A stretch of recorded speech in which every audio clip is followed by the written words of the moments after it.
Welcome to the Mindful Mac podcast. I'm your host, Mackenzie. On this podcast, we would like to showcase stories that led ordinary people to doing extraordinary things through a positive mindset, self-growth, creativity, improvement, being a good leader, and, well, leaving a legacy. With this podcast, we hope to inspire you to apply these principles to your life to see where it can get you, while also providing you with brain food to fuel you on your journey.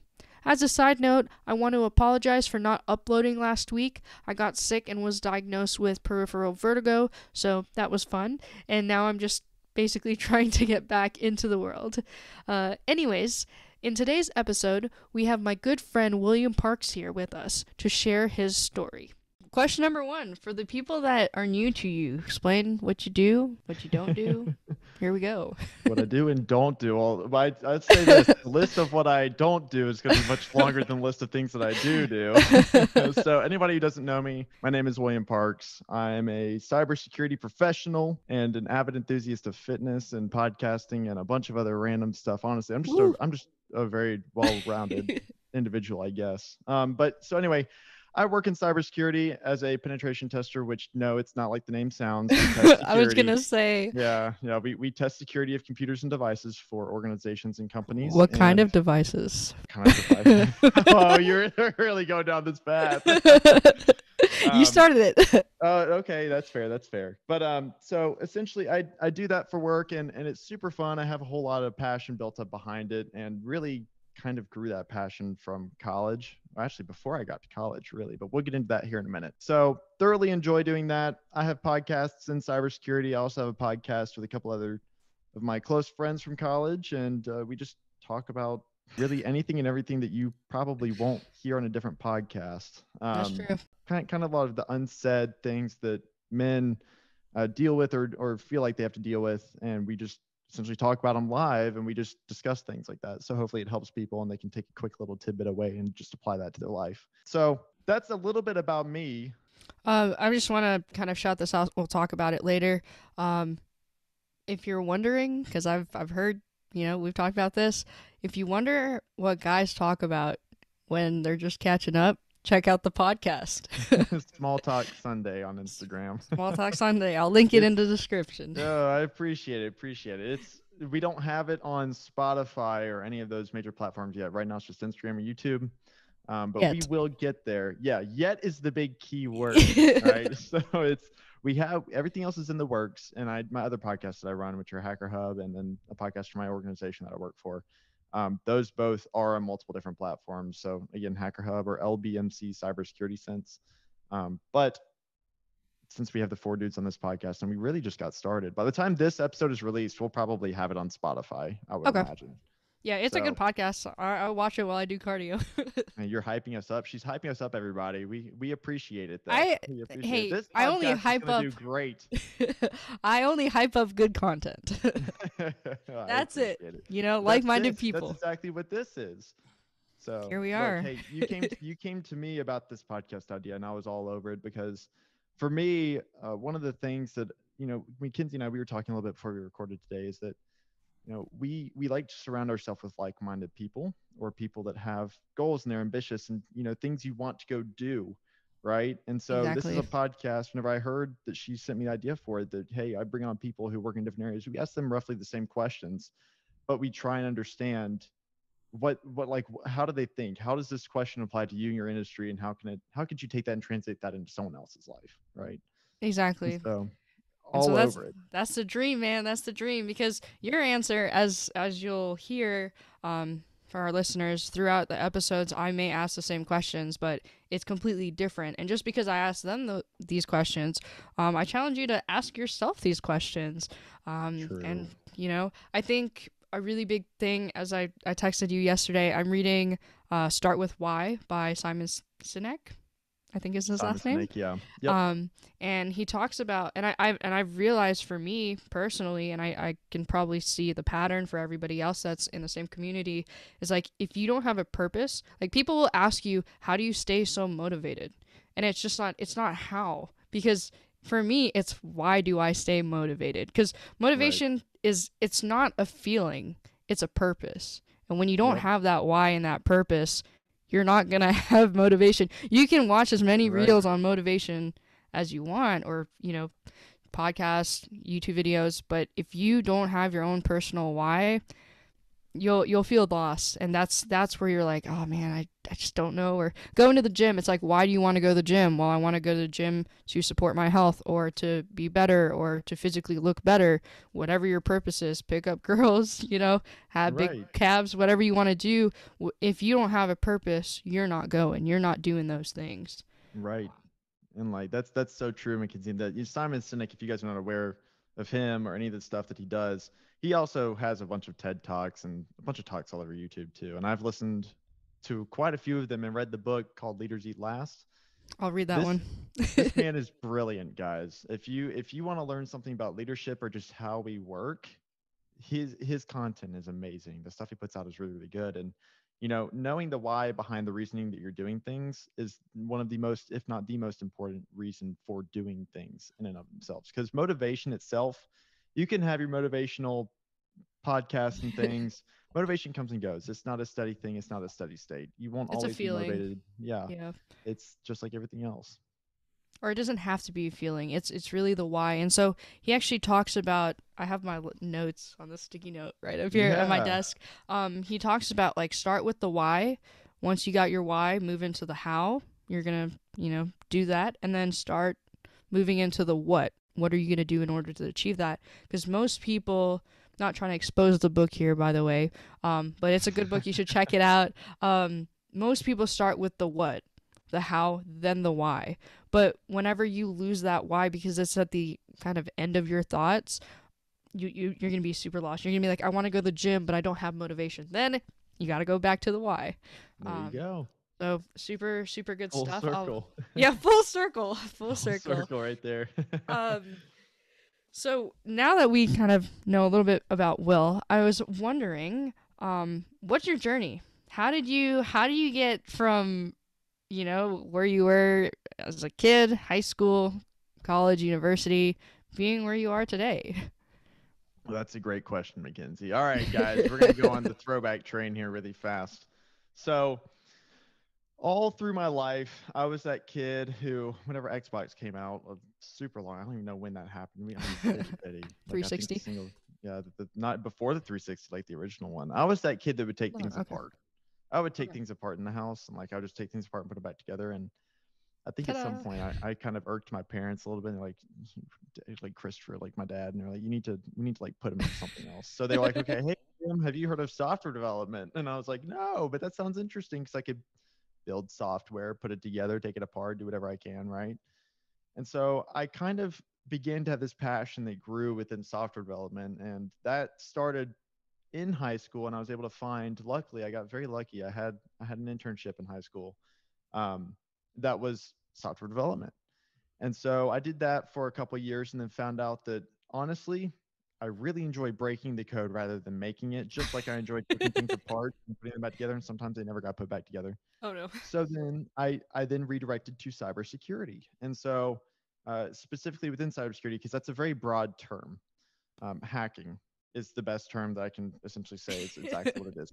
That's what I do, right? I creatively break things without actually breaking them. Like I just try and get them to do what I want them to do, because whenever I see something come out or I see a device, I'm like, hey, that's a cool thing. That's a cool iPhone. That's a cool TV. What can I make it do that it's not supposed to do? Like Here we go. that's exactly. So that's my idea behind why or how I got started into cybersecurity. And then from there, all through college, I already knew what I was going to do after I got out of college. I was just in college to finish, honestly. Worked an internship all through college, and then now I work full time for the company I interned with, and it's been great. It's been an interesting journey. I'll tell you that. I just want to say, shout out to Blake. Yes, um, Blake Giles. Shout out to you. Actually, kind of that's who we know each other from. Yeah, I met Will on that trip that you took with Blake. That was your it sophomore year? was it was a freshman year. Freshman year. Blake and I came down there freshman year, And guys, so for just a little bit of backstory, Blake Giles and I, we lived in the same dorm. I don't even know how we both met, but we did. That's how it is with him. It was. I mean, yeah, that's kind of how it is. I mean, that's how it is with me too. It's like I'll just go somewhere and I just start talking to people and I just meet people. You know, it's just a quality trait. And um, I got to know Blake really, really well to the point where he invited me down to his hometown for spring break one year, and then we went and met up with Mackenzie one day, and I met Yep. Mackenzie, and Here we there are. was like here we are today. There was a bit of a down period between then and now, but I'm glad that you reached back out because it's good to Yeah. reconnect. Mackenzie's a great Um person. Actually, shout out to him in high school, and like just even before, really before I had ever met Blake. I was this kind of shy kid. Like, I had my own opinions, I had my friends.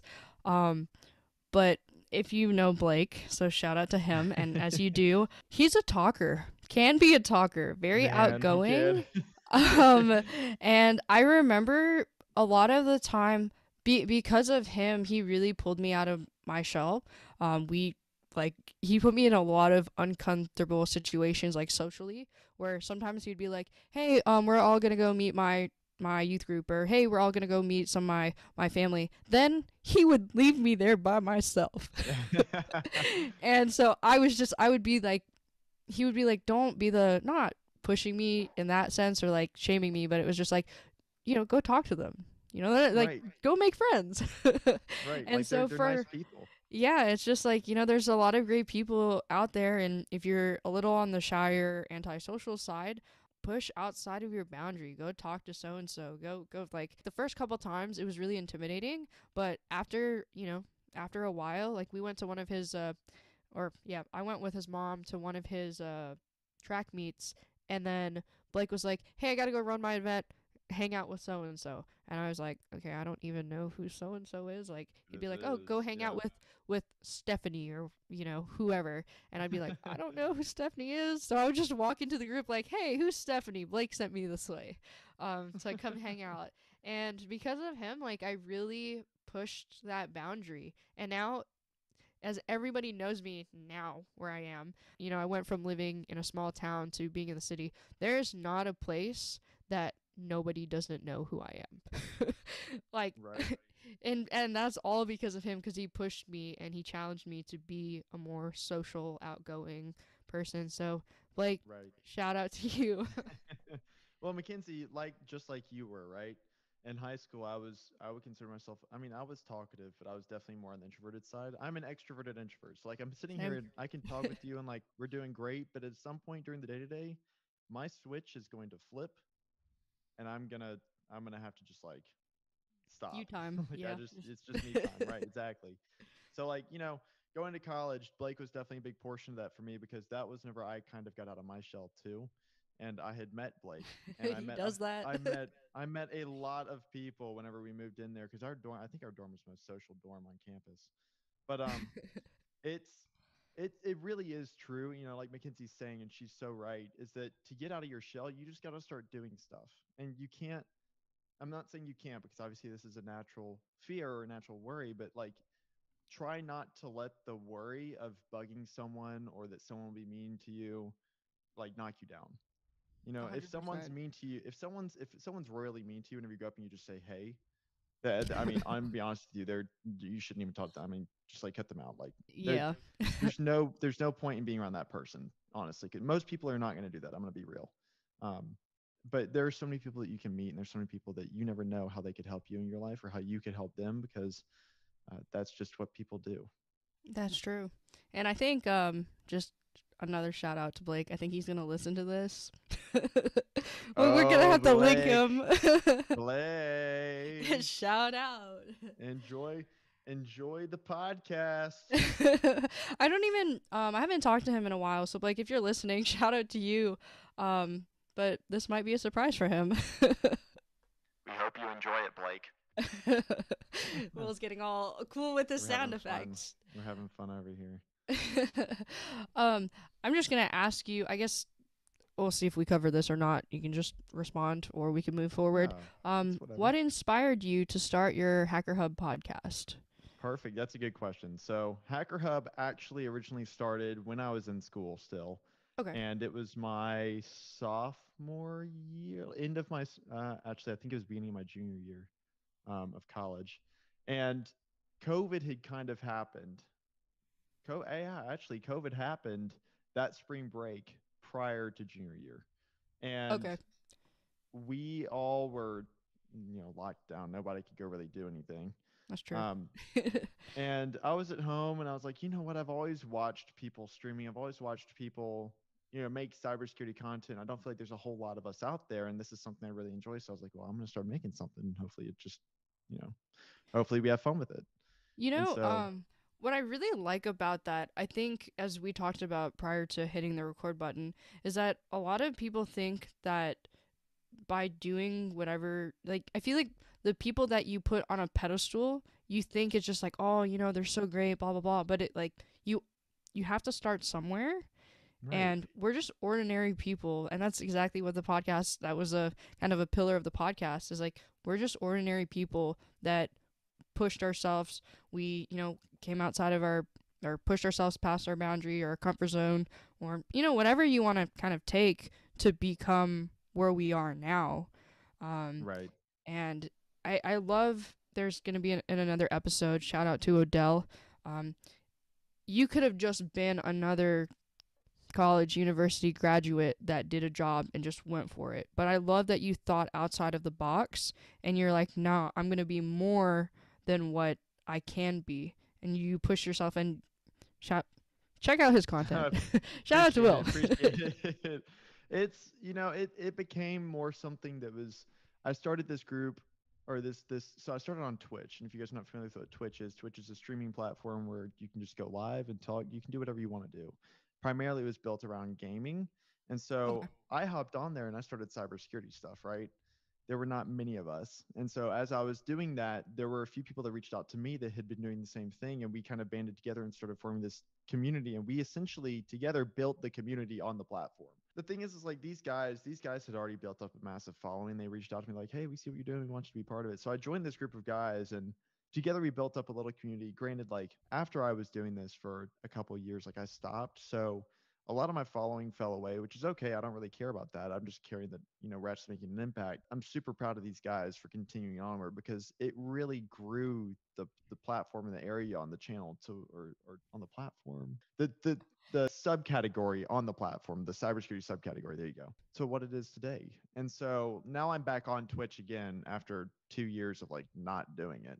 I took a break for that, and that's whenever I started my newsletter and the actual podcast. Because whenever I was doing Twitch, that was also a podcast, but it was never pre-recorded. It was never posted anywhere. Like it was just on Twitch. Okay. And It's so just during that, live.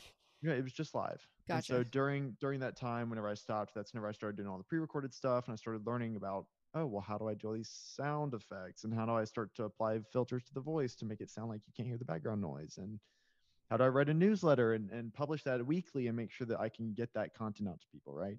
So Yes. I started falling in love with that process. And now everything's kind of coming full circle back to me again because now it's like, okay, well, so I now have Twitch, I have YouTube, I have Substack, I have a bunch of other platforms, and now I'm expanding onto Instagram, which I haven't done. This is my first little bit of time doing it on Instagram. That's okay. Um, You gotta start yeah, somewhere, right? oh, exactly. I mean, that's the point. So anybody who wants to start something, I just want to say this really fast. It's not about the end result. The end result's great and all, but it's about the journey. You got to love the journey because the journey won't be easy and you won't get to the end result without the journey. That's true.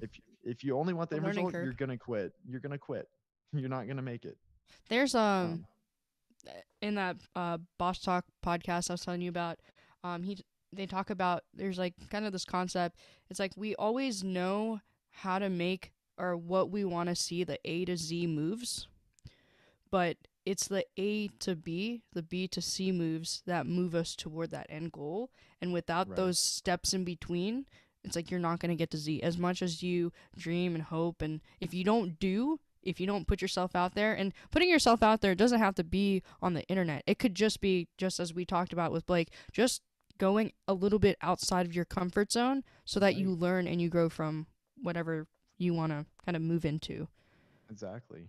And I So mean, super important. also too, this is definitely a side note, but you don't have to do a podcast like Mackenzie's saying. Just putting That's true. yourself in an uncomfortable situation because you can't grow if you don't get put into an uncomfortable situation. And, do what you would like, but I'm a big proponent of always trying to grow and better myself. Just like this podcast, I feel like it's very centered around that. I know Mackenzie is very centered around that idea too. Gotta It's get there. something where it's exactly like you have to put yourself in those situations in order to force yourself to grow. Because if your brain is as small as a peanut and you're sitting there and you just want to give up and quit, but in your brain you're like, no, I'm not going to quit. Your brain has no choice but to expand.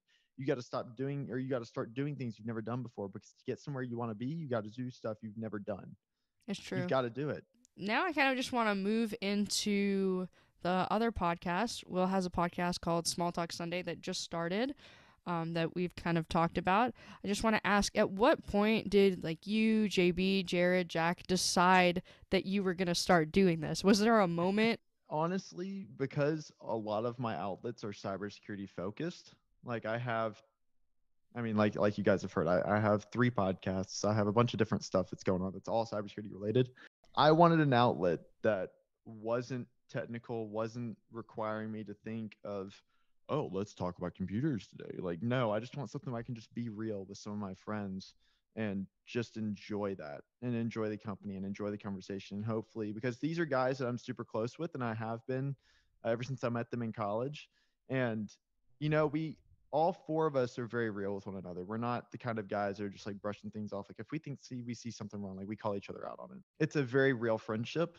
And the stuff we talk about is, in my opinion, very important things that I feel like a lot of other people don't talk about, or at least having conversations with other people, I don't feel like it's been talked about enough. Really, I came to them with the idea, and they Okay. all were kind of like, yeah, like that sounds pretty good. Yeah, like I like to do that. And so we just kind of talked about it back and forth And for a then while. that's so cool. Yeah. Actually, as Will has heard me say this a million times by now, I really like the concept of it because I love how that though y'all live in, and I'm gonna use Will's out here in Nashville. I'm over here in Toronto, so I'm gonna use Yeah, we're my not even in the y'all. same city. I'm gonna use Y'all, my yes, you're y'all. down here, Okay. y'all. Got my Okay. cowboy To my hat on. Canadians, I'm gonna bring that out. Okay. Hey, hey, Hey. hey. um but I love that y'all live in or how you guys live in different places, that at the end of the day, not just for the podcast, but y'all make time for each other. But at the same time, it's the podcast is also time to check in with each other while also having more of a quality conversation. Right. And that quality time, because I feel like a lot of people are like, man, I wish I had time to go do this. I wish but you guys sit down regardless and make time, and you have these topics scheduled. And like, I just love that. I appreciate I it. think that's what It's we need, that I think in our generation, because we're all so busy, especially once you get out of school, or even when you're in school. It's just, my boyfriend's not gonna like me sharing this in this sense, but he's in his 30s, and he doesn't like to kind his of age. project that. Yeah. That's um okay. I but get that. it's like once you get out of a certain point of your life or chapter, you start losing contact with some of your closest friends. And I think, like, I love that concept because it still bonds you all together. Just time with the boys, I guess. Time with the boys. I'm also gonna say this too. Um, I'm very big in faith, very big in religion and being Christian and whatnot. And so, I know that there are a lot of people that aren't, but I am, and I let that kind of drive my passion for a lot of things, because a lot of the stuff I couldn't do truthfully without God in my life. And a lot of things I do are kind of based off of a feeling rather than a, hey, I'm going to do this. It's more of like a, hey, William, here's something that happened over here. Maybe you could take this as a learning opportunity and let's see where we can take this. I have these guys and we've been talking about it for a long time.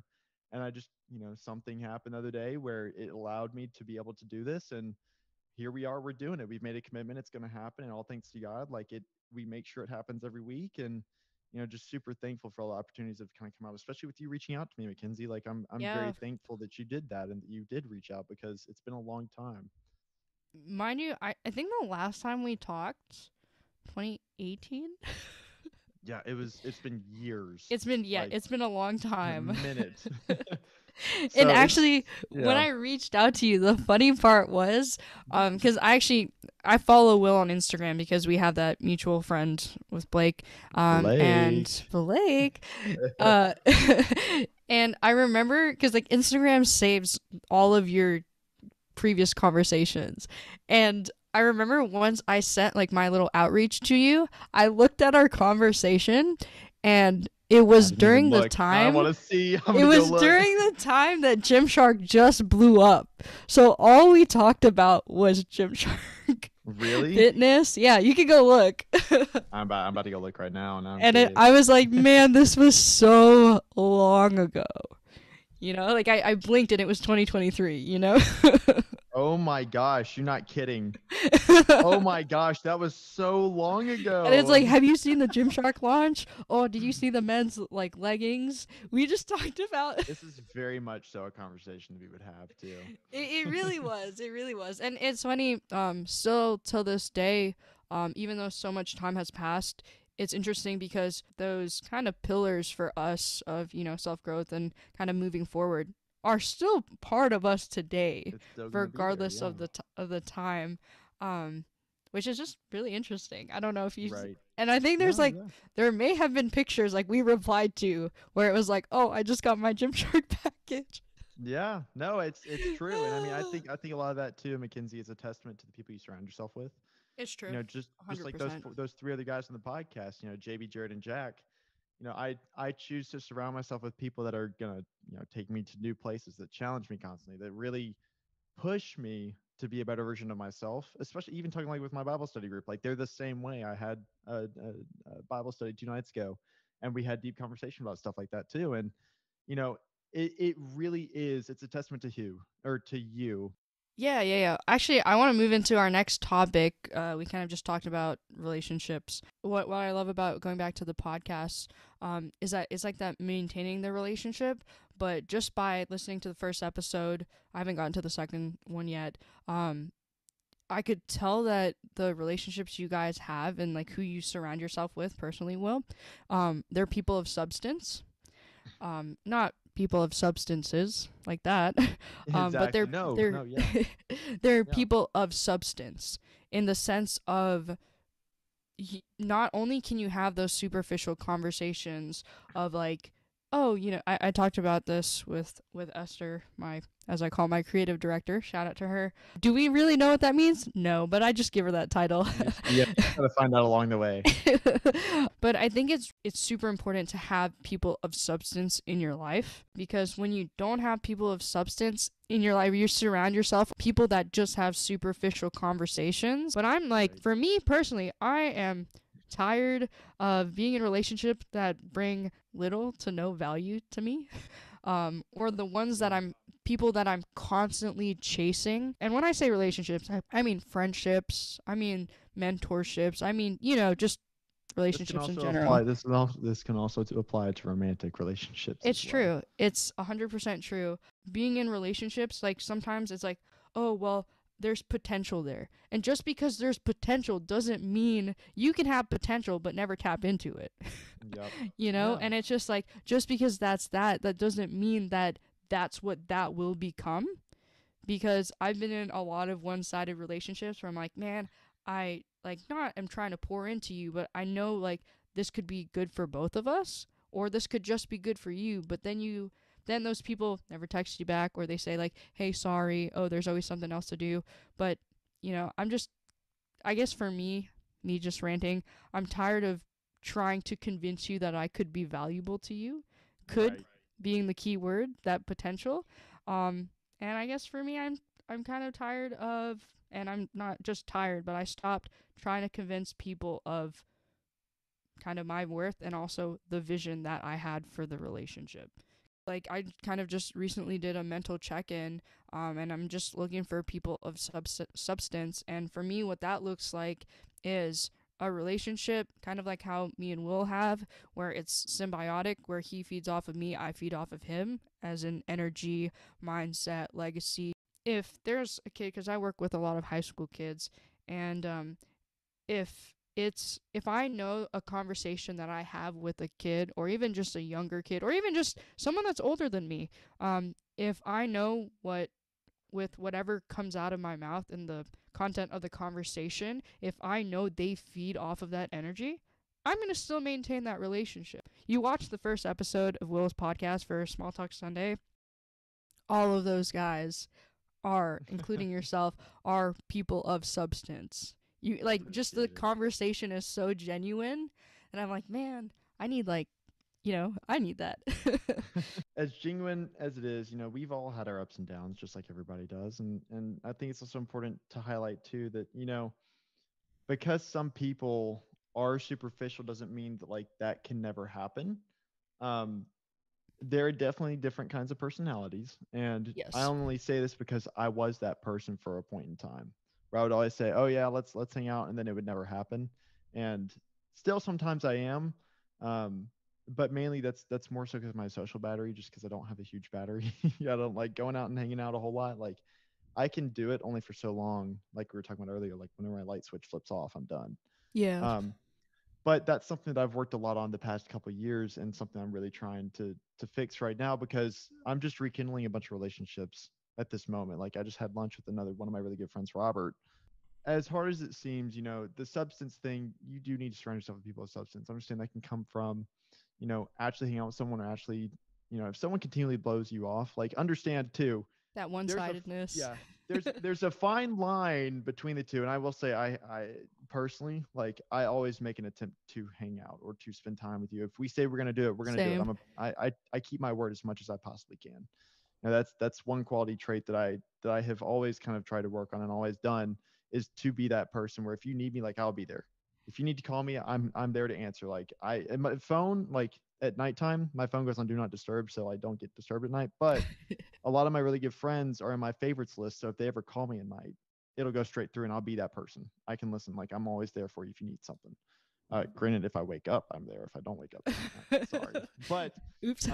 yeah, right, right. So that being said, understand the difference between someone who's just genuinely blowing you off or someone who may just be a busy person who does want to hang out with you. It's kind of hard to read that, but after Yeah. after so many times, you can tell whenever someone's It's just like really kind of that not going to do it. superficial. It's just like, Right. all You right, can read straight through it at that point. yeah, It has to be 100%. reciprocated. Like, here's a good idea. Here's a good example. Someone says, "Hey, let's hang out." Great. Okay. Can you do this day? No.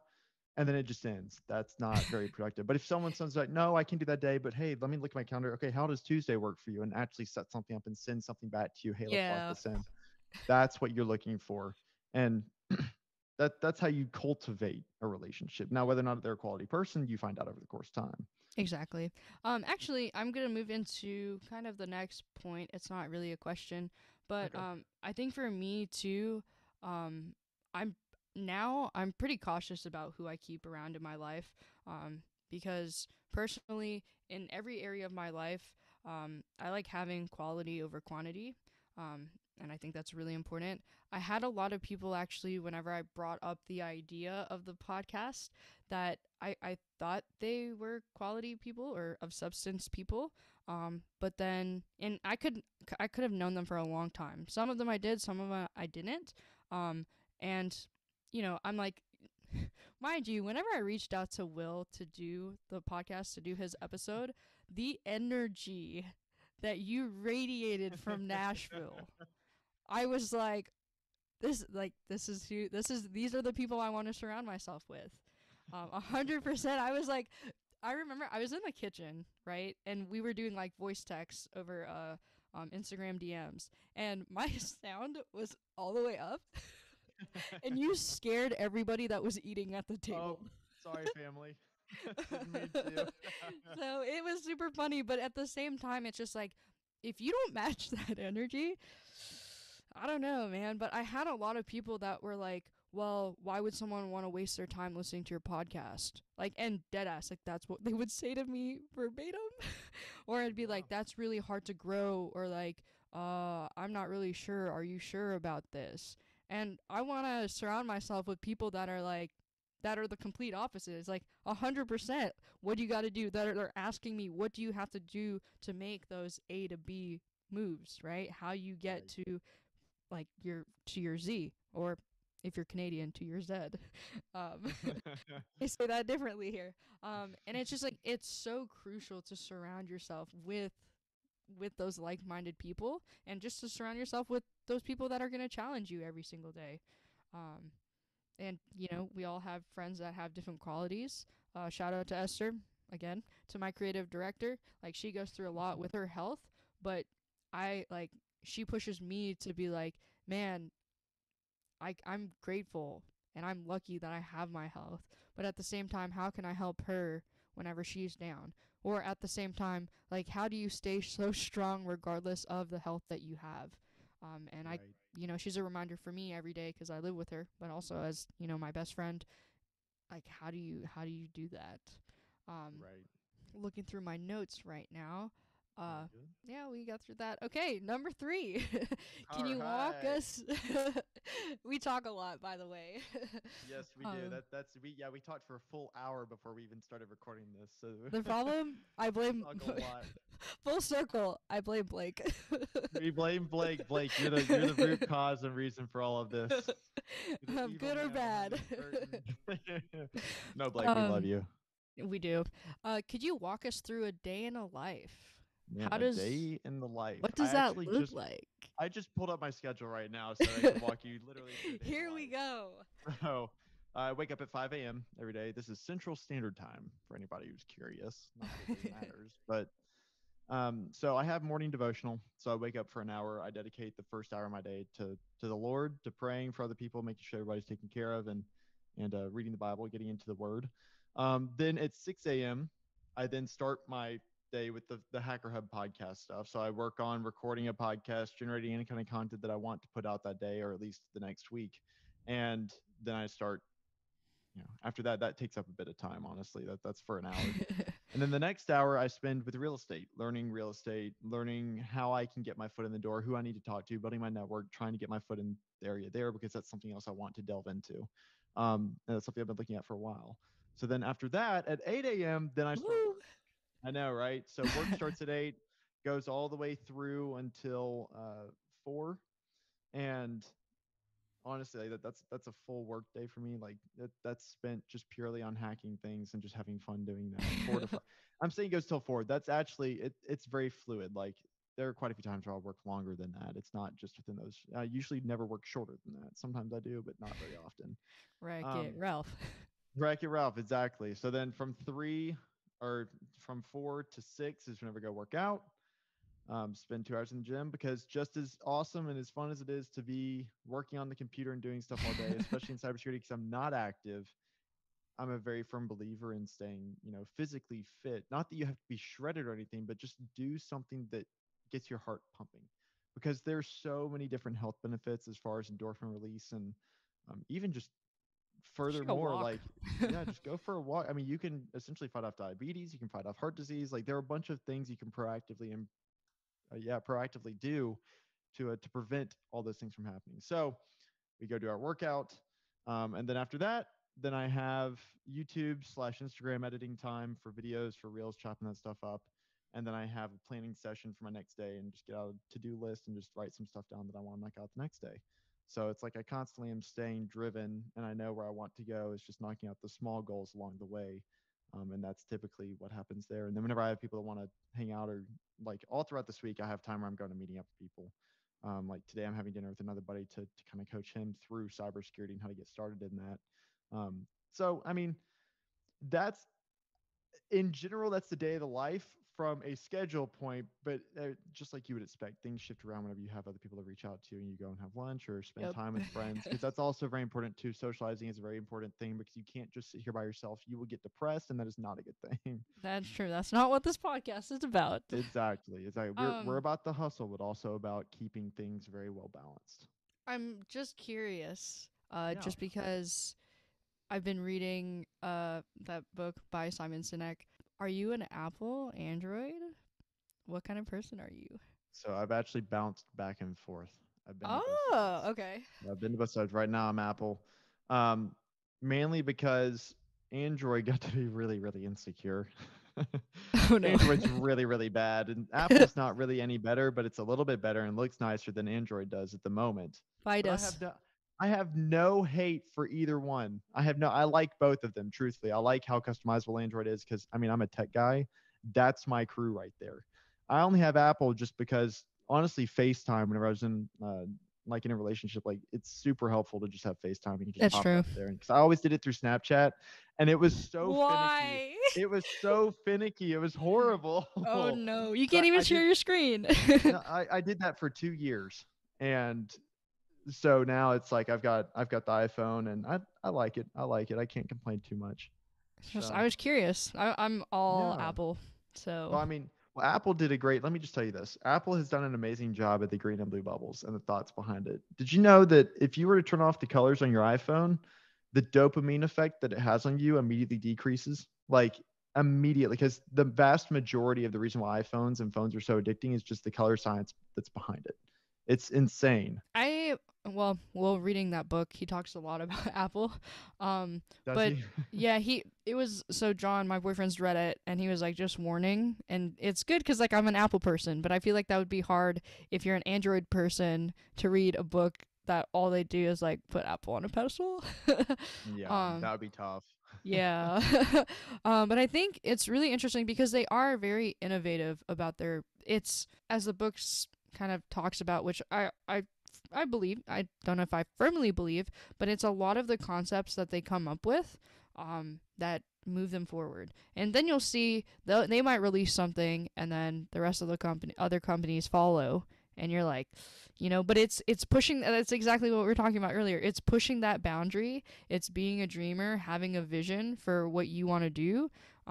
That sets you apart. So like just by Right. being authentic or having not just like, I found it interesting because I've always been a MacBook kind of person, but you get it when you go into university, college, and it could just be to write papers. But for me, I'm learning how to produce music. I'm also doing this podcast, and it's so much more than just a computer. It's And I'm way not trying to more. be a plug, but yeah, that's it's very interesting.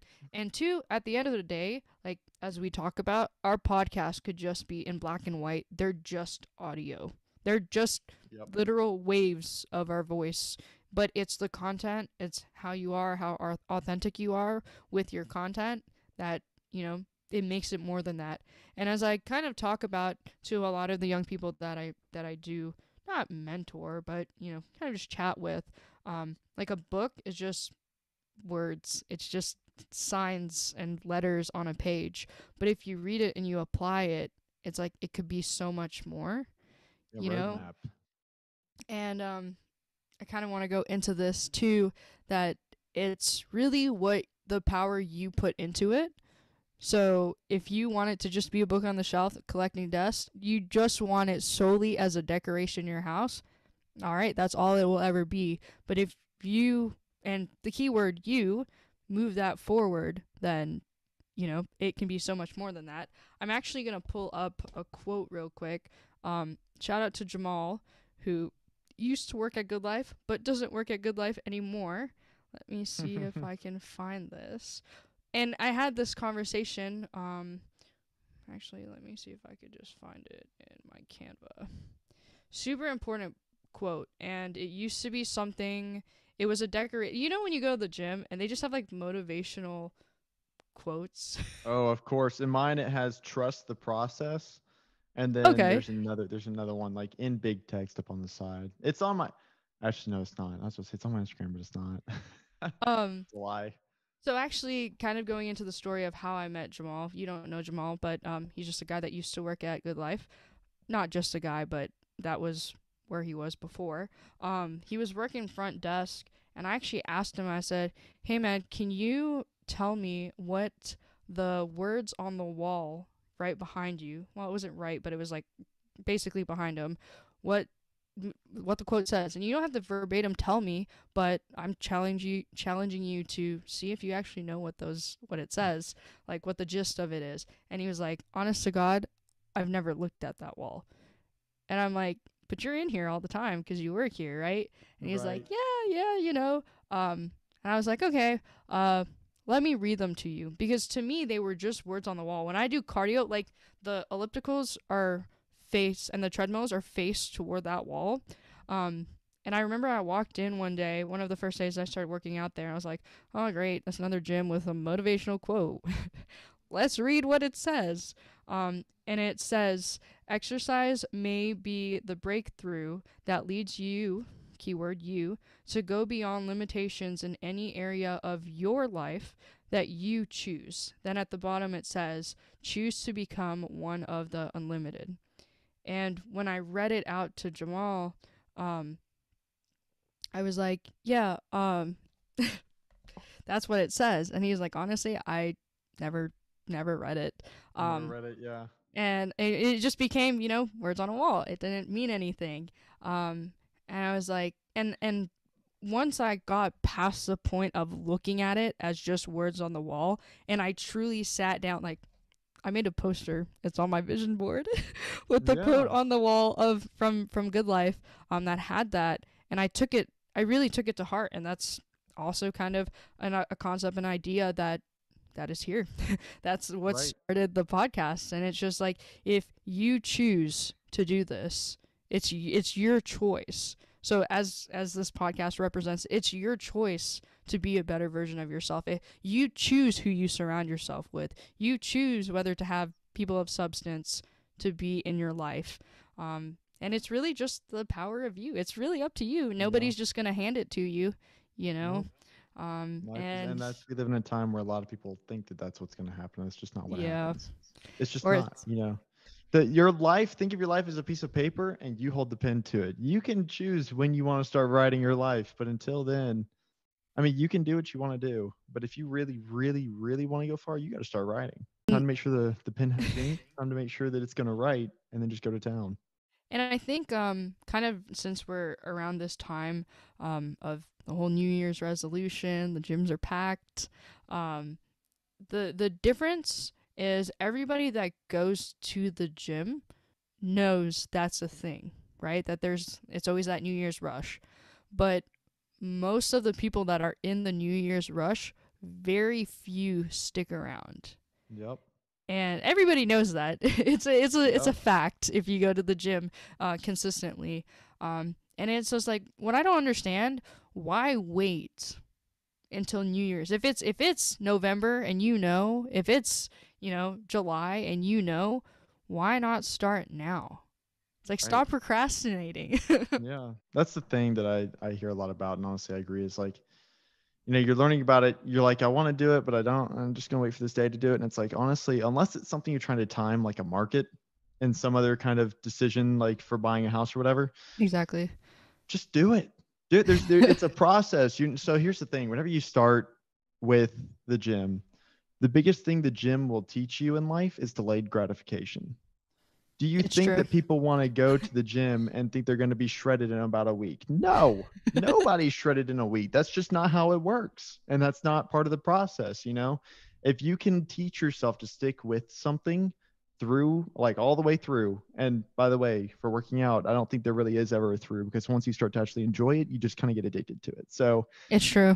Once you get going, it's just fun. And then you start taking people to the gym. But once you can start to see the progress, like a month, 2 months later down the road, you're like, man, I'm glad that I started this. And it propels you to do it even more. So now you're on this really good path that's not only reassuring, but it's driving what you're doing. It becomes part of the why. But if you don't, it's like, if you don't have that clear why when you start working out, by February you'll be gone. You'll be gone. And it does happen. Don't lie to yourself and think that you're gonna stick with it for the whole year. Because if you've done it in the past, change it this time. Stick with it. Pay however much the gym fee is. Just do it. What really gets me, just sharing prices, but at Good Life, I think it's like $100 a month, right? Yeah. And some people are like, oh God, it's $100, But when you use the gym as a tool, what is $100 to you when you go every single day, you go twice a day, 5 days a week, 3 days a week? If that $100, and it's not about the money, but it's about the principle and as a tool. Imagine the gym as you're paying $100 to make yourself better. But the thing is too, just because you pay the $100 for the gym membership, you gotta do the work. Yep. Just because you have a computer, just because you have a guitar, doesn't mean that you make music. right? It could just be Right. collecting dust in the corner. But it's Right. up to you, the power of you, to move yourself forward. Because there's a lot Yeah. of people like, oh, yeah, or the reasons why they cancel is like, oh, I don't use my gym membership enough and it's $100 that I'm wasting. But the thing is, it doesn't have to be a waste. You're just not putting in the work in. And that's Yeah. why it's becoming a waste. It's yeah, exactly. It's the gym really is only as good as you're going to make it. And for me, like whenever I go find a gym, whenever I am looking for a new gym, because I've been in cheap gyms, I've been in expensive gyms, I've been everywhere, right?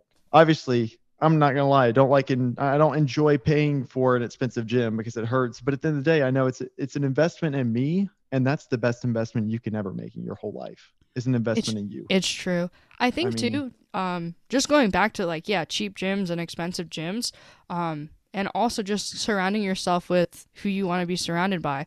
I know a lot of people that have not expensive, but like middle to expensive class like gyms, right? that's how And mine is. That's how mine and is right now. sometimes, yeah, sometimes it's the price, but sometimes it's also like the hours, right? Because like I used to go to the YMCA, but the hours kind of were weird. And I knew a lot of guys that had Planet Fitness memberships.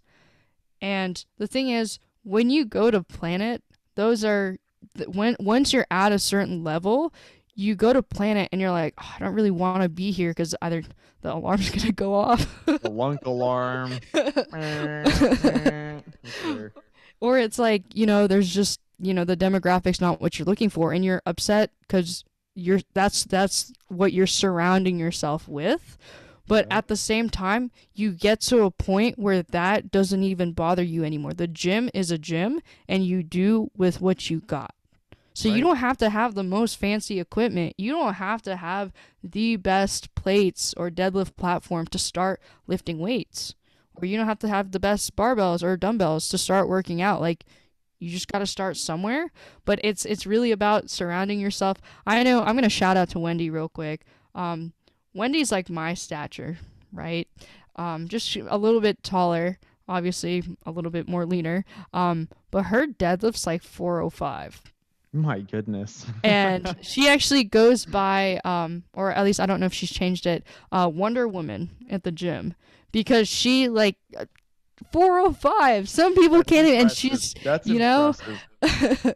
and the thing is when I met Wendy, she used to go to, well, she still goes to my gym back home in the States, but both of them, by the way.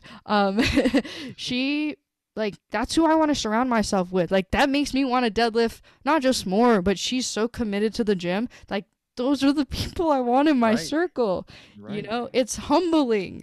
That's how I'm like Mackenzie. I'm the same exact way because whenever I came back home from school and I was living here full time, I have an apartment now, so it's just me just kind of here, right? I was gym hopping for a little while, just trying to find a place to go, and I fell upon this place called Carbon Culture. That's the name of it, Ooh, I like that. and it's kind of a cool name, dude. Their I branding like is that. sweet too. It's really cool. But I went for the first time and I looked at their website first off and I saw it's a bodybuilding gym. Well, I used to do bodybuilding for a little while. I didn't compete or anything, but I trained with a bunch of bodybuilders and I loved the mindset because we would all constantly push each other, right? So Yes. I went to the gym, walked into the gym. I immediately saw and felt the energy that was about it. And I was like, this is what I want. I want a gym that I know I can go to and I'm going to actually be excited to go there because one, I mean, it's decent quality, right? Yes. I walk in there, it's a very motivational space. So I'm like, it's not like there's writing all over the walls. Like it's very black, it's very aesthetic, should I say.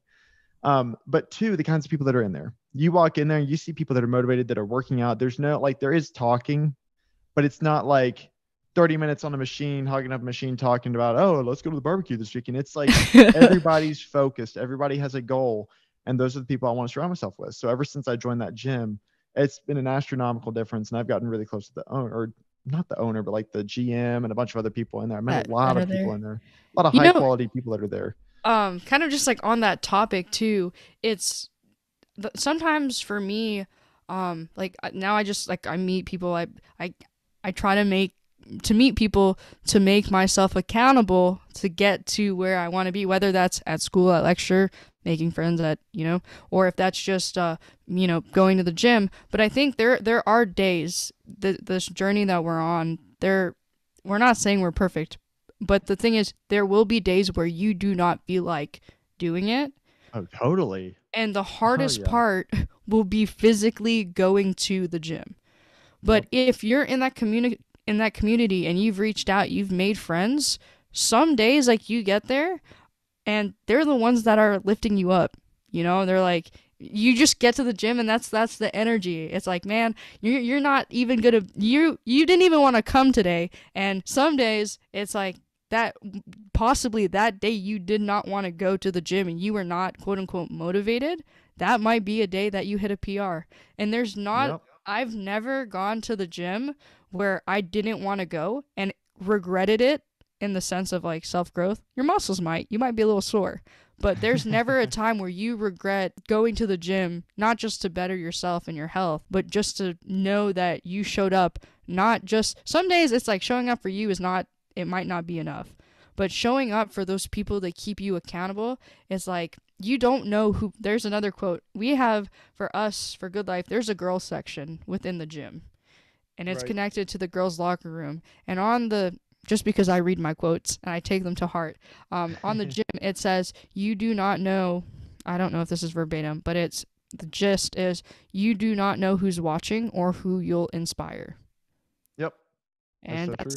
it's so true. And it's not even just for the gym; it's in every area of your life. Oh, Um, totally. and it's You know, like, I'm that guy. If you walk into the gym, you tell me I don't really want to be here today. I'm like, all right, buddy, you're working out with me. Let's go do something. Let's go kick your butt. Because today we're gonna make today a good day. exactly, It's that mentality, right? You know, this is where discipline comes in too. You know, yeah. we're talking a lot about the gym, everybody, but seriously, the gym spans so many good habits that you can apply to many different areas of your life. It's not even funny. The delayed gratification, discipline, effort.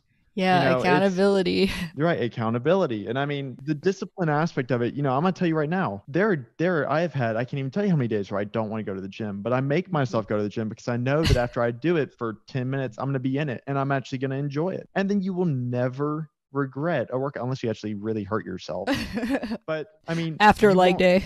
right after leg day trying to swing on some monkey bars and tearing your adductor. I definitely didn't do that one. I definitely did.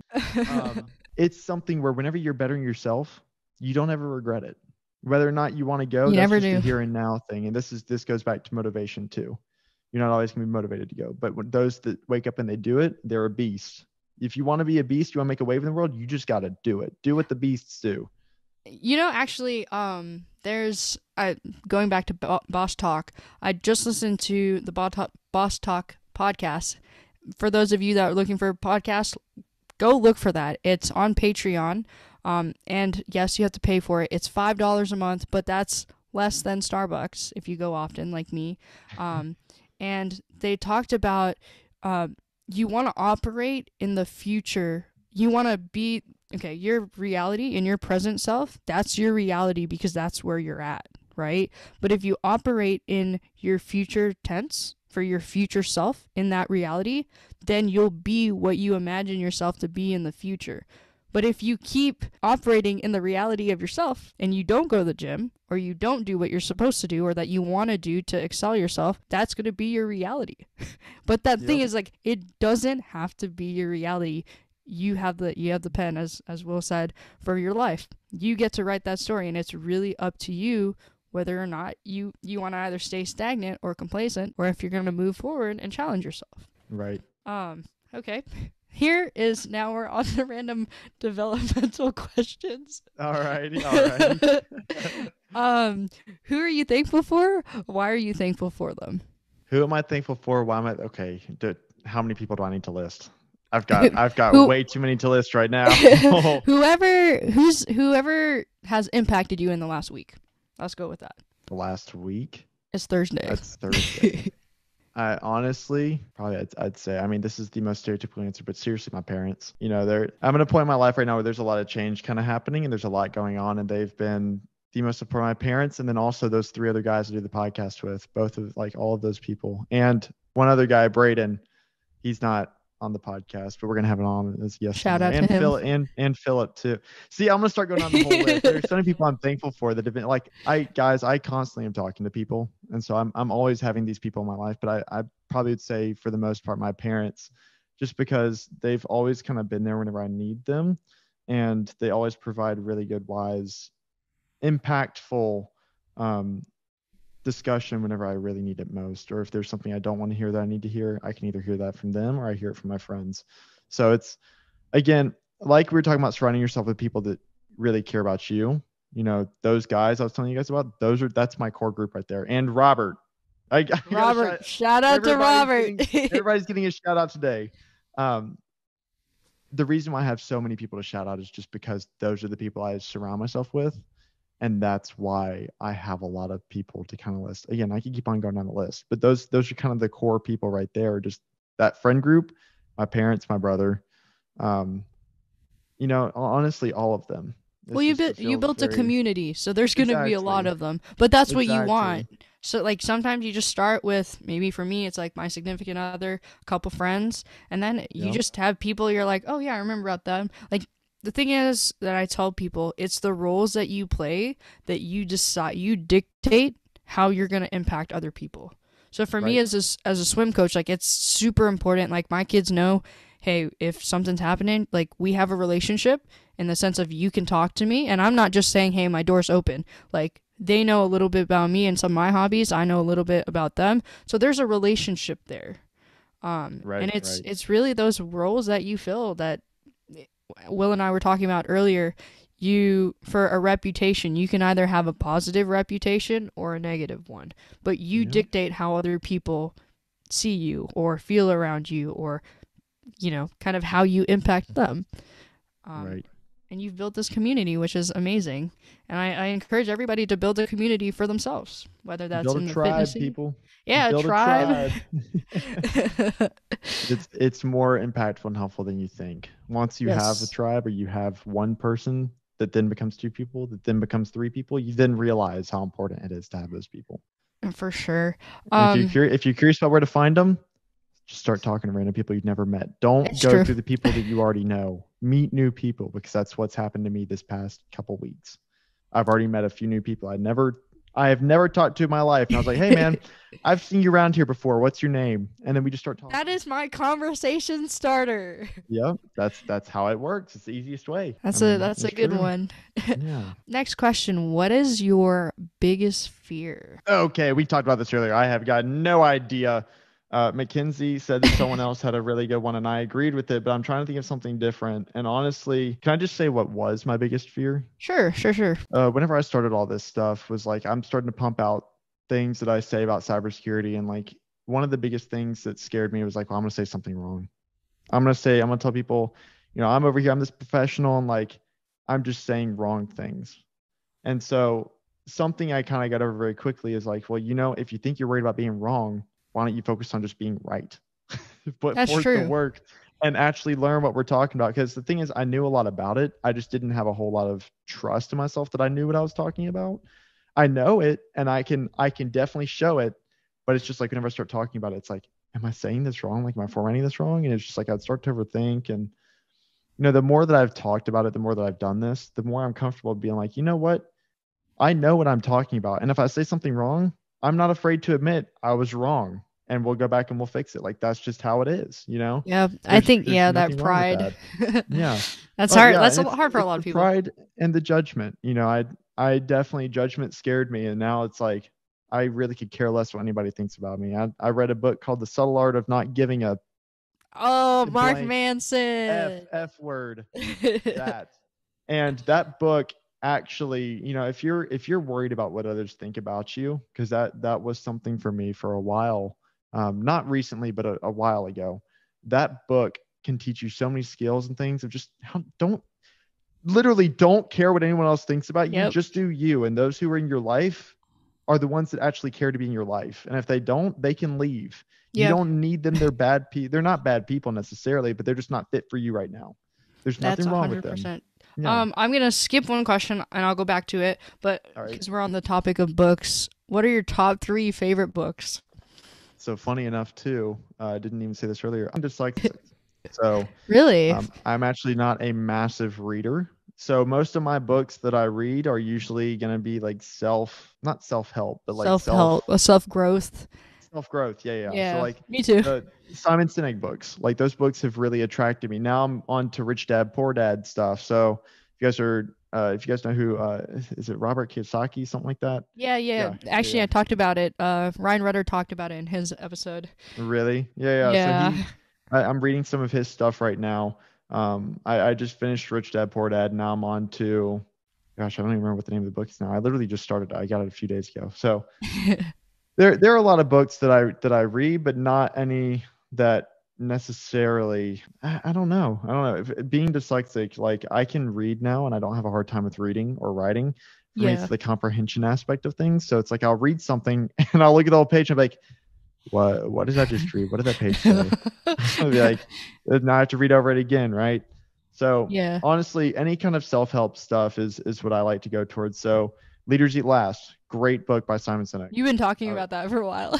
I know it's such a well because it gave me a whole different perspective on how leaders should operate, and especially because in the sense of you have our generation and then you have the like the older generation, right?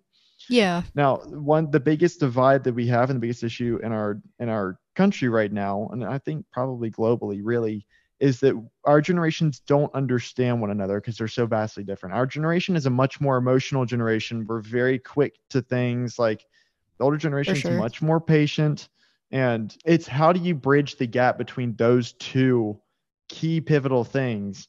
And how do you actually lead and manage a group of people who are like that? How do you actually be empathetic? How do you really listen to someone whenever something's happening? How do you really apply that? And how do you really think about them first before you start making decisions, right? Again, Yes, for leaders sure. eat last. Take care of your people first, then take care of yourself. I So actually don't kill me. I actually just got a book for Christmas. Let's see if uh-huh. I can hold on. It's a Is this football somewhere book. over there? I think it's in my other book bag. But I think it's called The Leadership of Nick Saban. I feel like that'd be a really good book. It's a good book, and so he didn't write it, but somebody else did. Right. He's a busy guy. But Oh, it's of yeah, course. Yeah. it's just his kind of thoughts on leadership, how you delegate. I haven't read it yet, but I'm super excited about it. And I'm not really actually, not really is not the right word. I'm not a football person. Right. But I feel like if you were to, I read a book. It's called The 5 a.m. Club. Definitely one of my top 3. It's by Robin Sharma, if any of you guys want to go check it out. And he talks about if you want to be successful, study the people that are successful, what they do, what they're thinking, their Yep. techniques. And it's true. I feel like It really, Nick Saban is an amazing coach, regardless of whatever team you yeah. No, you I mean, I have root nothing for. against Nick because he's the thing with him, and that people, yes, people definitely have their bouts with the football team stuff. But I mean, people can't deny the fact that yes, he's a great coach, but more importantly, he's an actual leader. He's not just a coach. He's not just like your boss. Like he actually leads people, and there's a reason why he's successful because he knows things. He understands the human psychology of things that most people don't. And he And that's how understands he's the able to get why. that. Exactly. He It's understands the the why. why. And And so it goes full it's like, circle. how do you apply it to a team of guys? Every time he starts off a new season, he says, this is a football. And he starts from the ground basics of everything. And, all these guys have been playing football all through college, all through high school, some transfer from different colleges. They already know what a football is. Yeah. But the key thing is that you keep everybody on the same page. And so why are we doing this? Well, here's why. We're a team. We're going to do this together. We're going to learn together. If you didn't know this is how we do it. And we're going to keep you included. And we're going to make this whole thing inclusive. Like we're working together. I think you're really smart for picking that up because there are going to be some really key tidbits in that book that are going to help you a lot. Well, the thing is, I have to find it first. Yeah, that's kind of an issue, isn't it?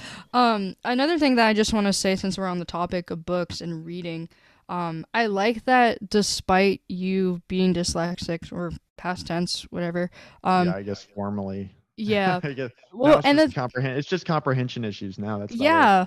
Well, regardless, you don't let that stop you from consuming good content, whether that's you listen to it as an audiobook or you take, your time and you read those Yeah. books.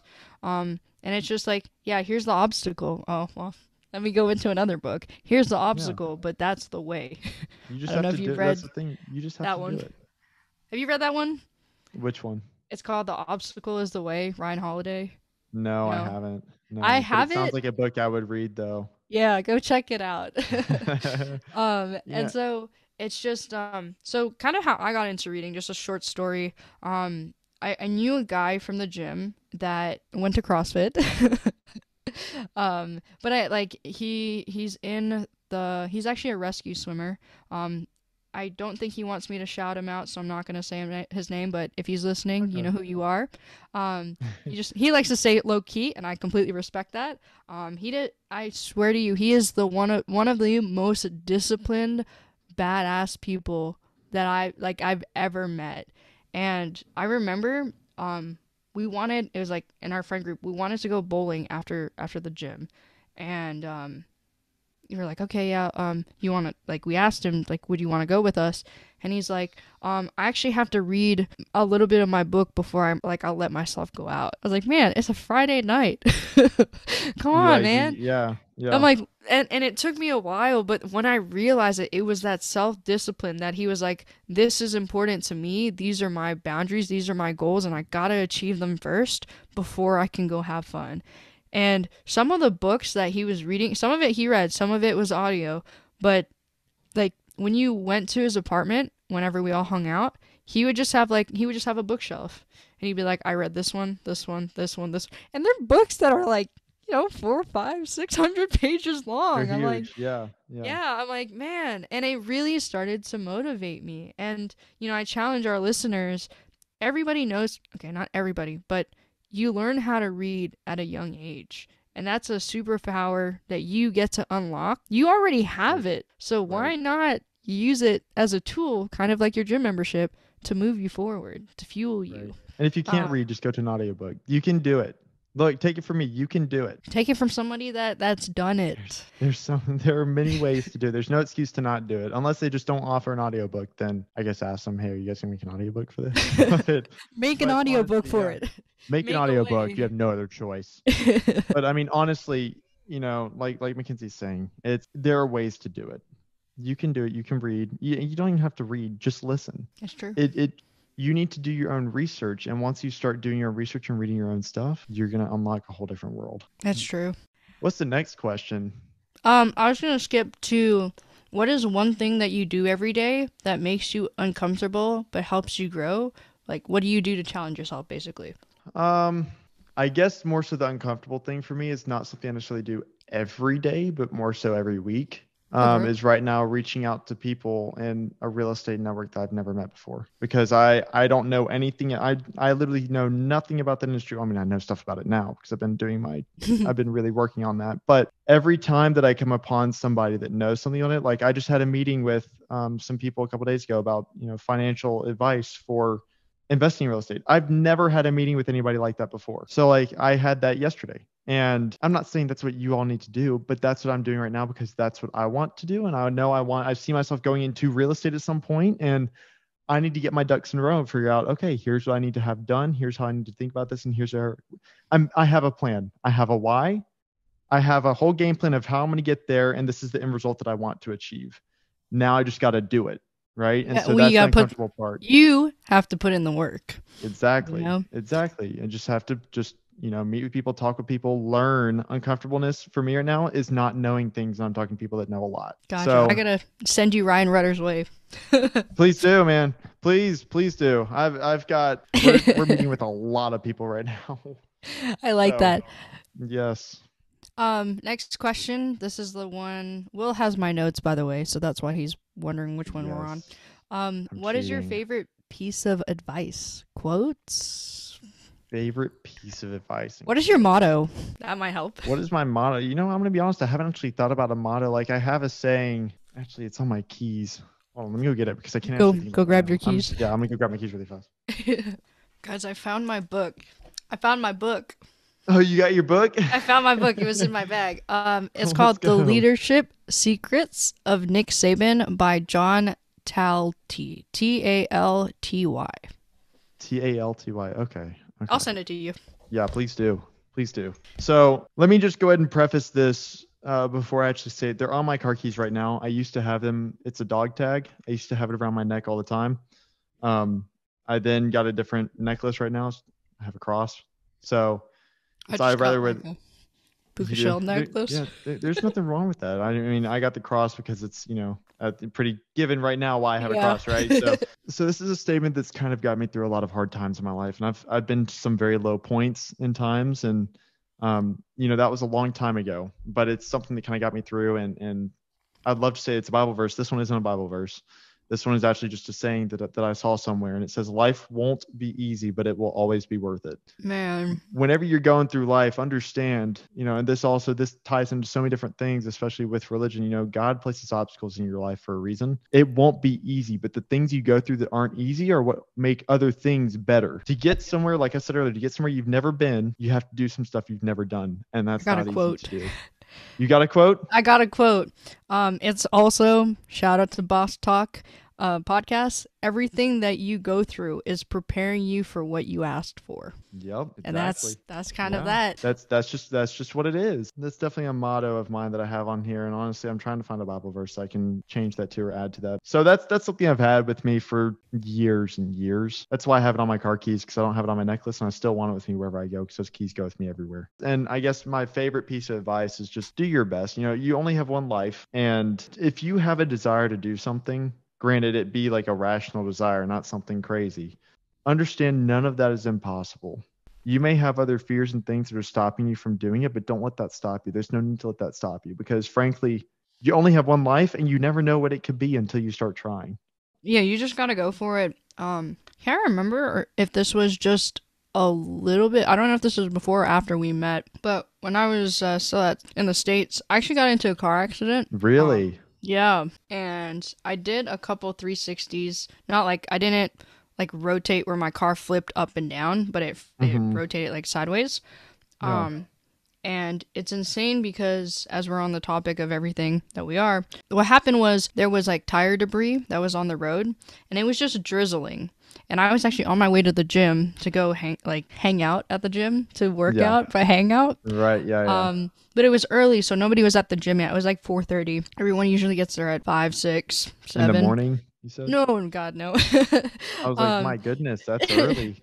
No. I was actually coming back from lecture on the way back to the Y. And in those moments where I was spinning and I was thinking like, is this the last? Is this it? Is this the final moment of my life? And at the time, I think I was 18, so I was pretty young. And I was thinking, and I've been pretty aware of legacy and the things that we talk about on here. I feel like when I was 11, 12, 13, I've always asked myself those questions. So I'm not saying I'm perfect, but I've always had that in mind with everything that I do, is leaving that legacy and kind of my why with things that I do. Right. And I remember as I was spinning, I asked myself, did I live a life that I would be okay with letting go as of this moment? If this is the end, did I fulfill everything I did? And while I was spinning, I was like, yeah, I'm pretty sure I did. And at that time, I was 17, 18, like I had just gotten out of high school. I think it was my freshman year, and yeah, I was like, I'm good. And the insane part is, in my head, when I said I was good, the car stopped and I mashed up right against a guardrail, and probably like a foot and a half away from, had I not hit that guardrail, it was a long way down to train tracks and you could hear the train coming. Wow. And the insane part is, I was just like, I felt like, what just happened? I was like, okay, there has to be something to this. Right. And I was just like, maybe it wasn't my time. In that time, I was thinking, God's given you another chance to keep doing that with the rest of your life. Yep. And it was kind of just insane for me. And thankfully, nobody was hurt. I didn't hit anybody.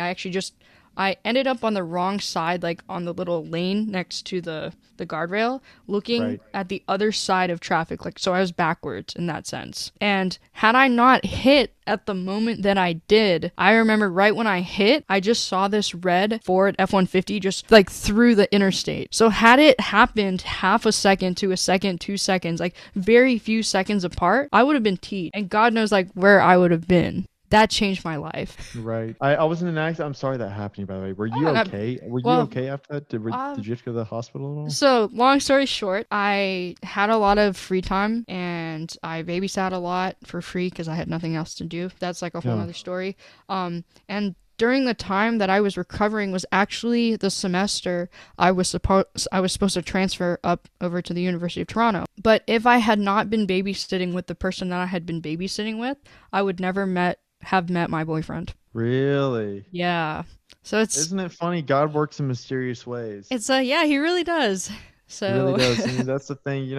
We should never live in fear, but we should always know that that can happen at any point in time. So you bring up a good point. Are you living a life worth living? Are you doing what you want to do? For me, is it doing it to the extent of where I glorify God in what I do? Like, wait. I'm just gonna put this question in there, so because Go for it, your yeah, answer's yeah. there. Yeah. Like, what is your definition of success for your life? What goals do you think you have to hit in order to consider yourself successful? If you don't already think you're successful, Okay. Yeah, so it might be living that life where you're impacting other people. I've heard that answer as well. truthfully, that's really what I care most about. Is I've always been someone, and I mean, a lot of people can attest this, where I just want to help others. It makes me happy and feel good whenever I know I impacted someone else positively. Yes. And it's, yes, like I enjoy doing all this stuff, but ultimately at the end of it, if I had to quit everything else out, no offense to the content and stuff, but I would drop, because this is not something like I produce the content and it takes a lot of time. But if I ultimately had to make a decision, I would stop this and I would go physically be with other people, helping other people, because I get way more gratification from that than I ever would for this. I do enjoy this stuff, don't get me wrong, and I don't plan on quitting anytime soon, because I really am I hope enjoying not. it. It's starting to get very fun. But that's just how I've always been as a person. It makes me happy to see whenever other people are learning, they're catching on, or they get passionate about something that, I was able to impact them in a certain way through that. And if I don't know what you're doing, just being your cheerleader on the sideline makes me really happy too, because I'm like, well, I don't know what she's doing or he's doing, but I know that they're crushing it, and I'm going to be here right next to them whenever they win that race or they do whatever. And I'm going to be their number one fan there on the sideline, because I know and I believed in them, because they can do it. You guys can do what you want to do. If you put your mind to it. If you put your mind and soul to it. And that's the thing. I believe in so many people. Everybody has potential. I don't care how low you are. I don't care how high you are. So my definition of success, really, I don't have like a straight up definition of success. I don't feel like I'm successful. I'm successful in the sense of I have a job. I'm successful in the sense of I'm running 3 podcasts and a newsletter, but my fulfillment doesn't come from that. Like, I don't sit there and stare at the numbers and be like, oh my gosh, like I'm not successful. Like I'm not going to make it. Like, no, I don't really, to be honest with you, I don't really care about it, because I just enjoy it. Like, it's just fun to do. Because that's the what, right? That's the what. Exactly. It's the what. And I know why I'm doing it. So to me, it doesn't, I mean, there are people that definitely have like a game plan and they turn it into a whole business thing, which will probably happen at some point. But I detach myself more so from the superficial stuff, and I focus more on the really real things of how does this help somebody? The substance. And the substance of it. Exactly. Right now, because it's just a big season of change, I'm just kind of letting God guide me at the moment. I don't really know what my purpose is at the moment. I thought I understood what it was before, but a lot has kind of changed in the past couple weeks. So I'm going through a big season of change and growth right now. Yeah, relatable. It's a big season of change for me and growth. Truthfully, I didn't have an answer. I'm like, I don't know. I feel like I'll find out here at some point, but right now I'm just going to keep on living life the way that I feel like I'm being pushed and called to do. And so that's just what I'm going to do. If it works out, it works out. If it doesn't, it doesn't. I'm still happy at the end of the day. And that's why I start my day with prayer, because if you start your day with prayer and you get yourself in the right mindset, you can never have you will have bad days, but your perception of things you will never have a bad day. Next question, we just have this question and the next question, then we're done. Death is inevitable. When you're gone, how do you want to be remembered? That might just tie into what you just said. It probably is going to tie. I care more about, because I may do a whole lot of stuff, and I do a whole lot of stuff. They're not going to remember me for that. I want people to remember me for who I am, not for what I did.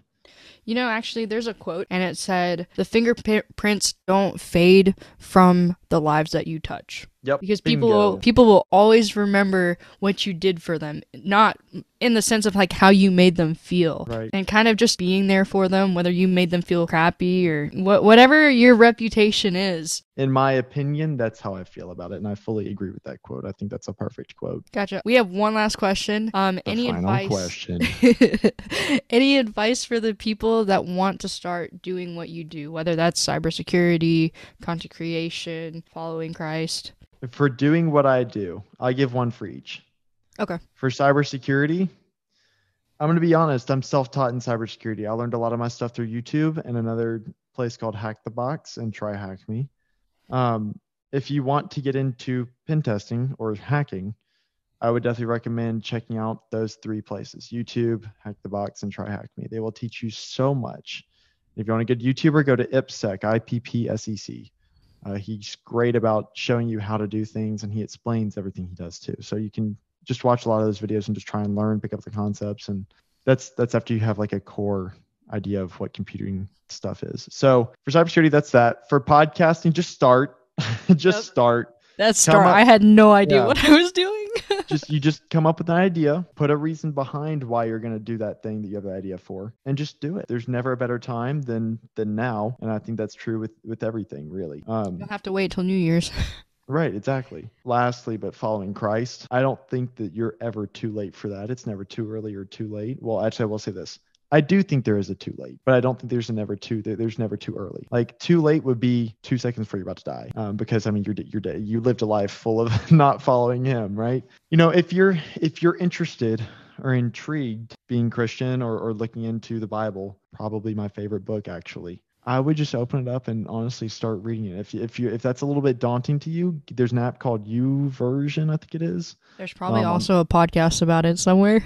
Oh yeah, there are tons of podcasts about getting started. And there's no wrong way to get started. That's the thing. There's no wrong way to get started. So YouVersion is an app that I use. You can go on there and find different plans. So they have like Bible study plans you can go through at your own pace. And like for every season of life, like I feel like I've gone through like 20 of these because they're so applicable to things that are going on in life, and it shows you how to actually apply it into your life. And so if you're even slightly interested, or you feel like you're getting called or pushed to do that, or you feel like you're seeing things in your world like a testimony, like I have a big testimony where it was like that wasn't a coincidence, and it happened consecutively back to back to back to back, to where it was like, that's not coincidence, that's a sign. That's how you get started, honestly. You just got to start, and that applies to everything. You just got to start. There's no better time than right now. Actually, now closing off, and now that I'm kind of just thinking, since we started with Blake, and I think we should end with Blake. There was, when I was younger, there was a really dark period of my life, and I was really struggling, and Blake actually was the only person that at the time could have got me out of it, and he did. Yeah, it's shout out to him, because had he not done what he had did back in the day, I wouldn't be here, frankly. I can say the same thing. And not with Blake, but shout out to Blake. I know Blake's a big follower too. Now that I look back, I'm like, had he not been there when he was the way that he was, there may not be a Mindful Mac podcast. There may have not been Mackenzie for that very long time. So shout out to him. Thank you. Very thankful for you to be here, and thankful that Blake was there in your life. So I'm just very thankful that you're here. Thankful that you have created this, and that all this is kind of going on, because Mackenzie, this is going to be incredible. And I know, right back at you. You know, it's I appreciate it. You know, it's the impact that we're going to have on people, because I want to be a positive impact on the internet.